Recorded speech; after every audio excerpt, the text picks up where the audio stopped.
Why, hello everyone! I'm your lovely host, Innocent, and welcome back to Dream Daddy. I skipped the fast forwarding and made a new save, making sure I could be here so that we can start our next round of dad dating. We've already dated Damien and Robert. Damien is still my favorite. He is my one true dad. But we still have Craig, Matt, Brian, and Greg. These guys. We still have all of them to do. And I want to do Joseph. Let's date the pastor. It's gonna go great. I think. Anyway, his family's a little weird, but Joseph seems cool. I should take him up on his offer to hang out. Wait, how do I hang out with a priest? I don't go to church. Should I be Jesus-y? Imagine Joseph's family staring at me as I fumble through some sort of prayer attempt. Maybe not too Jesus-y. A light smattering of Jesus. Will he want me to pray? I hit my mic, sorry. Is he going to pray at me? Do I have to pray at him? Talking to Joseph, huh? Amanda, how many times have I told you to not sneak up on me like that? I selectively ignored every time you do pops. Her eyes are a little puffy, almost as if she's been crying.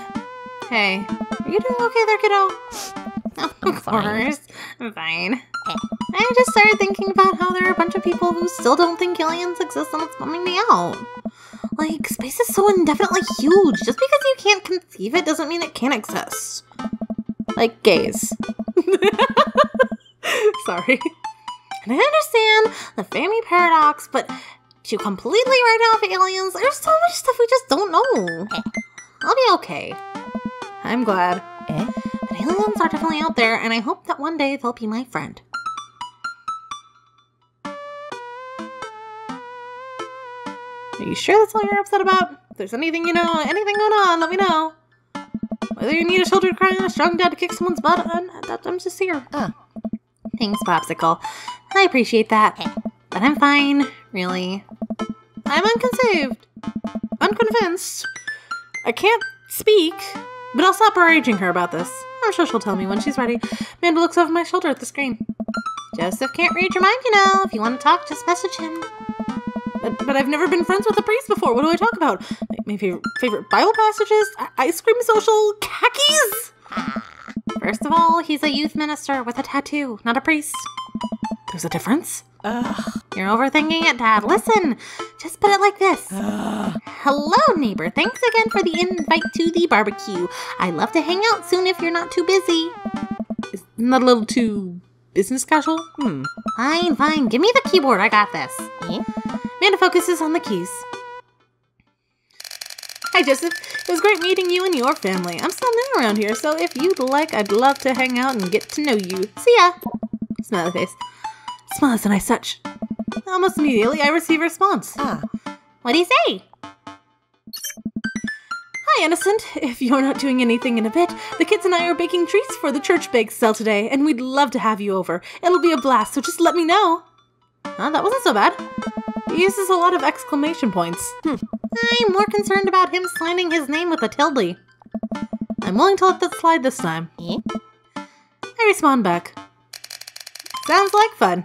Innocent. Great, come by the house as soon as you're ready. We'll be here. I guess I'm doing this. I should also go back to my cheat sheet because I am a horrible person. Yes, I do have a cheat sheet open. Save a brownie for me? Promise you won't sneak up on me anymore? Amanda stares at me, unblinking. I don't make promises I can't keep. Real to the fault, Pops. And Dad, please don't be weird about their religion thing. Me, weird, never. Always. I make the short walk over to Joseph's place. Don't be weird, Innocent. Always be weird, Innocent. But what if they hang up a bunch of crosses or collect those little porcelain babies? What if they're all, like, praying? Do they pray before dinner or during dinner over the porcelain babies? The door begins to creak open. A shadowy figure obscures from the other side. Who's there? Innocent? The door opens the rest of the way. It's Joseph's eldest. What's his name? Hey. Krish. This one. Hi again, it's, I'm Innocent. I know what your name is. Yeah, we met at the barbecue. How's the, Please don't say it. Jesus? Chris blinks slowly. Maybe he didn't hear that. You're weird. Is your dad? Before I finish, Chris walks into the adjacent room, leaving me in front of the open doorway. Home? This is the great first impression! For a moment, I wonder if I should just go in, further subjecting Joseph's family to my winning attitude and artful charisma. Mercifully, Joseph peeks his head around the corner. Innocent, you made it! Joseph approaches me with his arms wide. Oh. I'm so glad you could come by. Are you ready to bake? I'm not. I'm as ready as I'll ever be. That's the kind of semi-confidence I like to see in a baking assistant. Come on in. Hey? Joseph leads me into the brightest, spacious home full of nautical knickknacks. This is not what I imagined at all. It's actually pretty charming. Hey. I believe you met Chris, who left you outside. Chris? Huh? Are you going to apologize? Oh, right, sorry. I try to make eye contact with Chris, but he keeps looking away. He must be really shy. It's alright. Next time, just be a little more inviting to our guests, okay? Sure. Chris seems to relish in the chance to escape to the conversation and quickly vanish into his room. Joseph turns to me apologetically. Don't take it personally. Chris likes to keep to himself. I mean, we didn't start off on the best foot in the world. Plus, being the eldest in the family can't be easy. We try to cut him a little slack where we can. Ah, and here are the twins, Christian and Christy. Say hello to Innocent. Hello, Father. Hello, Innocent.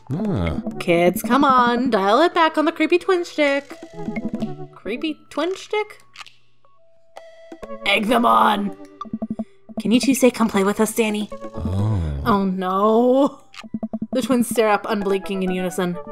Come play with us, Danny. Joseph covers his mouth and looks away, but he's clearly holding back a big laugh. This is it. This is my Dad World Series. Okay, now say, please help us, Mothra. Please help us, Mothra. No, can't. Joseph is trying his best not to break in front of his kids. The twins seem to be catching on and look eager to bust their dad. Can we keep it up?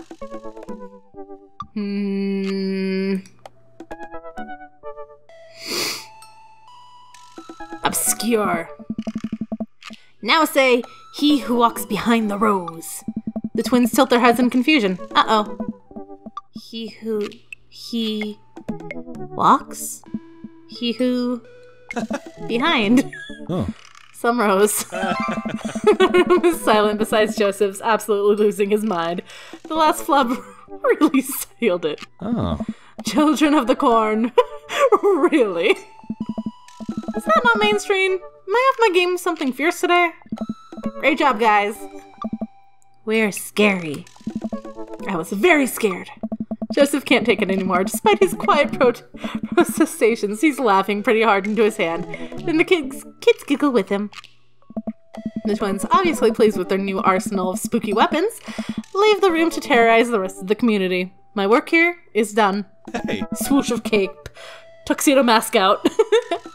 I'm going to be hearing those lines for weeks. Next time we hang out, I'll try to teach him some more lines from The Thing. Alright, so it looks like we've got a bit of a troublemaker on our hands. You think you can can out trouble of career pro? I don't know about that. Oh. I'm suddenly interrupted by a loud crash from the kitchen. Oh god, what now? That does not sound good. Christy? No one responds. Joseph furrows his brows and motions for me to stay where I am. Wait here a minute. Joseph rushes into the kitchen. I remember this with Amanda. Half of fatherhood is trying to keep your kids from finding creative ways to kill themselves. And he's got 4. Talk about worry.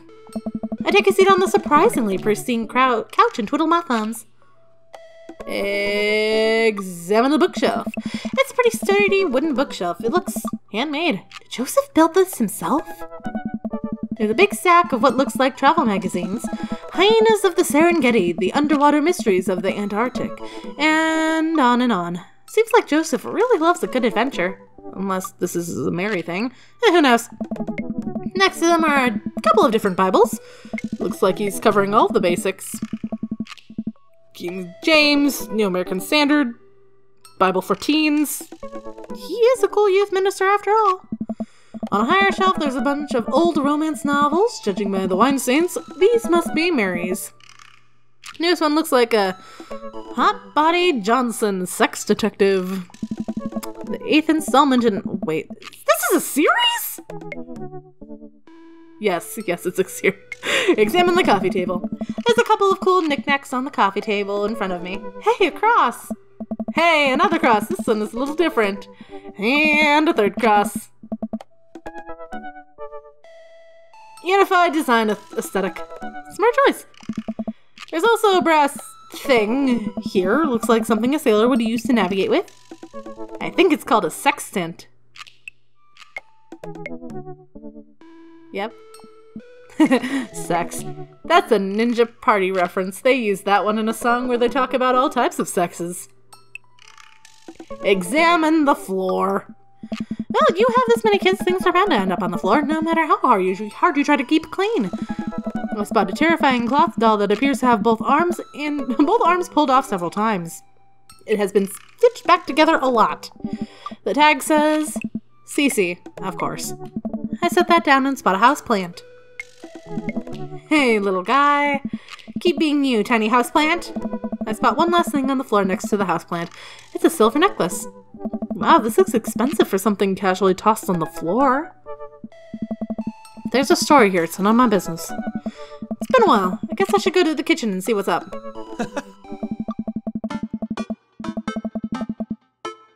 I walk into the kitchen to find Joseph holding Christy in one arm. She seems a lot calmer than she was a minute ago. I raise an eyebrow at Joseph. Oh. The twins are a lot more manageable when they're separated. Where's Christian? Oh. He ran off. Christy dips in a spoon into the brownie batter and gives it a taste. Dad, it's too sweet. You're too sweet. No, I'm not. Oh. You are so sweet. We might have to water you down with spiders. No, not spiders. Joseph begins tickling Christy with his free hand, between laughing and squirming. I don't know how he's got a hold of her. That girl's locked in place. This man is a professional child wrangler. Christine fixes me with her best puppy dog eyes. Hey? Save me from the spiders! Spoon duel the Spider King! I grab a wooden spoon and point it at Joseph's direction. Unhand her, foul beast! Okay, Innocent the Valiant. Let's see what you've got. You may have defeated me at Tarantula Ridge, but now I have the upper hand! Joseph gently puts Christy down behind him. Oh. Have you come to squash me, knight, or have you merely fallen into my web? I am no mere fly, Spider King, no on guard. For a minute or so, Joseph and I mock duel with the two dumbest-looking spoons in the room. Eventually, I strike a killing blow on the invisible heart between his arms and his body, and Joseph recoils in horror. Alas, I am defeated! You can never best me, Spider King, for I have the power of... I sneak a taste from the bounty batter. The magic. Oh, man. That is way too sweet. Hey. Christy begins jumping up and down excitedly. My hero! Christy hugs my leg before making a surprisingly fast exit. Oh. Hey, wait, do you want to bake brownies with us? Christy hesitates, then shakes her head no again. Sparkle Pony. Sparkle Pony? Joseph looks a bit confused. You don't want to bake with Dad now? You want to play with Sparkle Pony? Yes. Yeah. Okay, go. Before Joseph can even finish his sentence, Christy is out the door and down the hall. Ahead. Joseph sighs deeply and stares into the chocolate batter. He tastes it again and face twisting. And that is still way too sweet. So what made that crash? Hey. Egg beaters on the linoleum floor. It's my new techno single. Still haven't thought of a B-side. Now we're both looking into the batter. It's got a sticky sheen of sugar and chocolate candies throughout. And I have a feeling that Christy has something to do with it. Hey. We need a fresh start. Oh, yeah, like I said, I'm not really a baker, but... Excellent. Don't even sweat it. The bag came with instructions that have mysteriously vanished along with my daughter. So I'll probably be fine. Probably. Nice. Yeah, probably. He certainly looks confident. All right, innocent, you've baked cake from a box before. Once. How hard could that be? Now grab a spoon and get ready to rock. Mario Batali, save me! Joseph and I set to work cracking in the eggs and mixing the things together, then pouring the things according to how we assume the back of the box would tell us to. You mix the dry ingredients, then you put in the wet ingredients, then you mix them. Things go according to plan, and soon enough, we have a solid batch of brownies. Wait, Joseph has a little dot of batter on his nose. Wow, innocent, wait, he used those dad skills. I bet you baked a few box mixes in your time. His nose. Joseph, we all have to do is bring these to the bake sale and Viola. Done, duty done. Now help me find Christy. Keep your eye for a pony that sparkles. Joseph, hold still. What? Thumb in position, and got it. Joseph's eyes goes wide as I gently wipe the chocolate off of his nose. Is he blushing? Yeah. Oh, thanks. No problem. In less than a second, I've licked the batter off my finger. It's really good batter. Yeah. We should find Christy. Yes. We should do that, innocent. Joseph quickly composes himself. All right. She can't be far. You take the delta position and I'll watch your 6. Do you even know what that means? Wink. Alpha Tango Sparkle, Roger. Joseph starts making his way down the hallway and calls back to me. Take the brownies and the rest of the stuff I baked earlier today while I get Christy. We'll meet you out by the car. Hey. Joe, Christy, and I arrive at the church parking lot to find folded out tables and pop-up tents already set up. Looks like the bake sale is already in full swing. Oh, wow, this place is packed. Is this packed? There's a few people milling around. Must be a value pack. Oh. You can count the city's population on your fingers and toes. This counts as packed. Point. Christy rockets out of the car and into the lot. Is she running on jet fuel? I want to sell brownies. Okay. Let's get set up. I want to see Mom. Diet. She's down on the other row of tables helping out another group. Want to go over there and tell her I said hi? Mom! Christy zips off immediately. Joseph seems unconcerned. Does she always run that fast? Yeah. Yeah, and I can only catch her half of the time. These knees are not what they used to be. I remember when Amanda was her age. Couldn't get her to sit still for 5 seconds. Yep. Great age to deal with. Yeah. While Christy is gone, Joseph and I arrange all of our baked goods on the table and settle in. So, are we allowed to eat any of our own goods? Oh. Look, if I don't see nothing, I don't say nothing. The man upstairs has strong feelings about snitches. Does he actually? Oh. Joseph shrugs. He eats a brownie. It looks like some of the other stalls are selling drinks, little handmade crafts, and other sweets. Whoa, someone brought soft serve ice cream machine. I gestured to it. How are we supposed to compete with that? Please, this isn't my first time to the rodeo. The bake sale rodeo.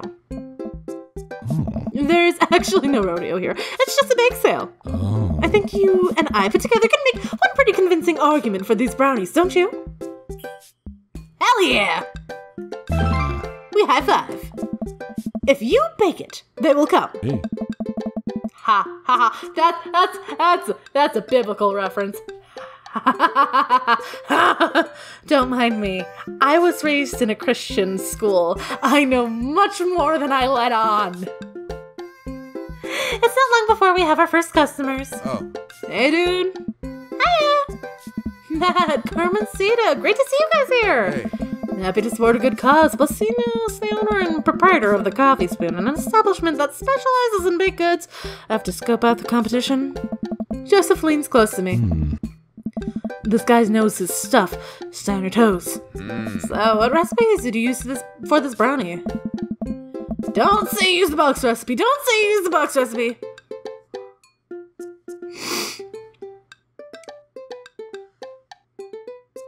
We use the box recipe. Can't go wrong when it's spelled out for you. Joseph gives me a look. Wow. I actually use the box recipe sometimes, too. It's always better when you sub butter for oil, though. Good to know. Oh. All right. We'll take 2. Actually, we'll take 3. I ring them up and high-five Joseph as our happy customers walk off. See? Not so hard. Yeah. Hot off the good feelings from the last sale. Who's next? We sell brownies to a bunch of people I don't recognize, but who clearly know Joseph. Eventually, another familiar face pops up. Innocent! Oh god, it's Brian. Close enough. Can we interest you two in any of our fine sweets and treats? You sure can. I bet I could eat 10 brownies. Must resist urge to be competitive.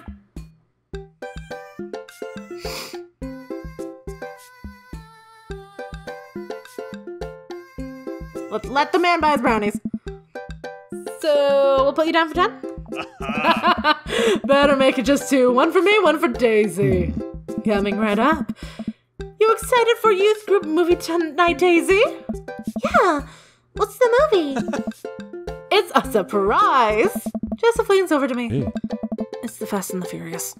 Really? Hey. If you think about it, there's some heavy religious undertones. Joseph hands a baggie to Daisy. I made sure to give you guys the edges. Clearly the superior part of the brownie topography. Thanks, Joseph. The 2 customers walk off with their purchases. Joseph and I survey the stock. Hey. These are selling pretty hot. At this rate, we'll have enough money to pay for the new paint job on the church pews in no time. Wait, what happened to the pews? Ernest spray painted his Robert Elias into him. Young Steinbeck. I would have gone for a young man in the sea, but I can respect that. Speaking in minstrel terms, Ernest is hard to reach. In father terms, Ernest is kind of a turd. Being a cool youth minister seems like a lot of work. Hey. It is, but it's worth it. Although, sometimes I wish... Never mind. What? It's kind of silly, but... Oh. Do you ever wish you could just drop everything and go lounge around on a beach somewhere in the tropics? Drink fruity, blended beverages, fall asleep on a hammock. You know, basically live out a Jimmy Buffett song. Joseph, I think about this every single day of my life. My dream is to live in Margaritaville. Fuck yes, Margaritaville. One day, my friend, one day we'll be on that island in no time. We make a couple more sales to some church patrons. Everything seems to be going smoothly. Off in the distance, I spot my old buddy Craig. Craig! Hey. He's gonna be a hard sell. Craig's a fitness man. I think he comes to these bake sales to test himself, to see if he has the resolve to refuse processed sugar. Are you sure you're ready for this? We go way back. Hog jogs up to our table with Blair and Hazel in tow. They're each finishing the ice cream cone, so it's unlikely we're gonna sell them on brownies too. Probably won't be able to sell the baby. She's impossible to read. It all comes down to Craig. Oh. Hey, bros! Hi, Uncle Joseph. Hi, Amanda's dad. Would you be interested in one of our delicious homemade brownies? I don't know. Can't spell diet without diet. Remember that one time? Hey, Craig, when we were freshmen, remember how next door neighbors pranked us by switching out our laundry detergent with dish soap and how then washing machine exploded with suds?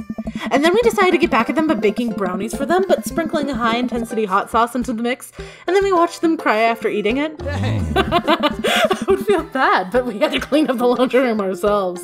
Anyway, these brownies are like that, but without the hot sauce. Maybe you should get one more, for old time's sake. Oh. Craig thinks for a second. Well, girls just want a game. You know what? We'll take one for each of us. Yeah. Even River? Oh. I'll eat hers. You've got yourself a deal. The day winds down and we're pretty much out of items to sell. Everyone starts packing up. Christy eventually comes back and immediately falls asleep in Joseph's folding chair. Box next, huh? Come on. Mary saunters up to us. She looks like she'd rather be anywhere else than here. Oh, hi, honey. Yep, they're selling like hotcakes, which is... Actually, they're just brownies. Cute. And boring. Unsafe. Hey, Mary. Mary's eyes dart over to me. Oh. What's the rookie doing here? I was just hoping to introduce Innocent to the rest of the community. Uh-huh. You got a load of this freak show? What? Weird folk is all holier than thou types. Don't you think, innocent? Oh. Mary! Give it a rest. Let the kid answer the question. I like this answer. But I'm gonna do this answer. They all seem kind of nice, and they're all really excited to help out with the church. That's pretty cool, I guess. Mary, can we talk about this later?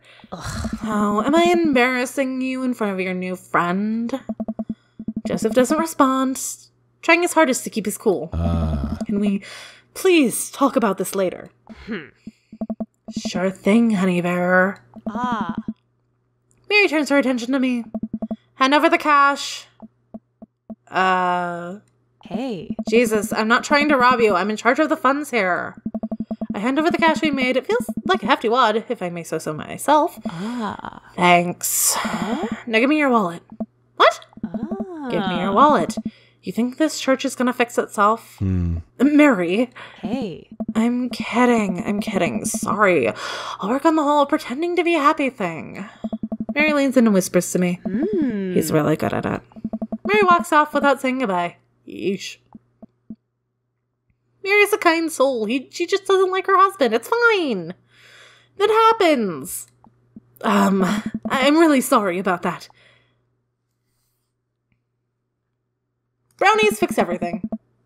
This brownie will alleviate the situation. I take a brownie and split it in half, offering it to Joseph. He takes it. We eat. How's that feel? Better. You ready to head out? Joseph and I load the folding tables back into my car. Christine nods off in the moment Joseph straps her into the car seat. I drop Joseph off in front of the house. In his house. A small yawn sneaks out of me. Looks like I tuckered you out, huh? I'm a sleepy dad. I think I might be finally crashing from all the sugar. I won't keep you up then. Thanks for helping out today. Happy to do it. Also happy to eat brownies. Well, next time I promise we'll do something a bit more exciting and a bit less free labor. And I'm very sorry about the whole thing with Mary. You shouldn't have had to see that. It's fine, really. I know, but first hangout domestic problems aren't really a good look. You barely know me. Let me make it up to you next time. It won't be Margaritaville, but we'll do something fun. Promise. I smile. I like that. Oh, and one last thing. Joseph tosses a cling-wrap brownie through the window. It hits me in the face, but I'm able to catch it. It's the last one. You earned it. Joseph, please don't leave me alone with this brownie. Nope, too late. I'm already walking away. But, bye. Joseph walks up to his home. He waves at me before carrying Christy inside. Well, looks like just you and me, brownie. Save the brownie for later. You promised Amanda a brownie. I pocket the brownie. It might come in handy down the road. I step inside to find Amanda doing her homework on the couch. Hey, Father Unit. I child that I'm required by law to care for. How's homework? It's really fun and educational. Really? How long have you known me for? Right. How was the bake sale? Good. I think I really could have made a good life for myself as a brownie salesman. Glad to hear it. So what? Were there any extra brownies? Or did you maybe sneak one? Or... I think for a moment and realized that I still have the brownie that Joseph gave me. This would probably do better in someone else's stomach than mine. Heads up! Hey! Wait! I hurl the brownie towards Amanda. It hits the wall behind her and falls onto the ground. Yeah. Nice throw. She scoops it up and smiles at me. Thanks, Pops. Hey, if you're not going to bed anytime soon, would you be game for some real shark hunters of the Orange County? I thought the last hunter got eaten by a shark. He did. I sit down next to her and cozy up with a blanket. Awesome. Come take a drink of my tea.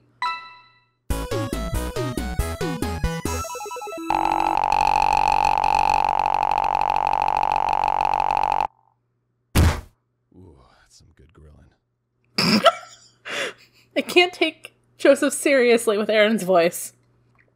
Anyway, that was Joseph's date number 1. All right. Thank you all so much for watching. I hope you had a wonderful time, and I hope to see you all so very soon. Peace out. Bye-bye.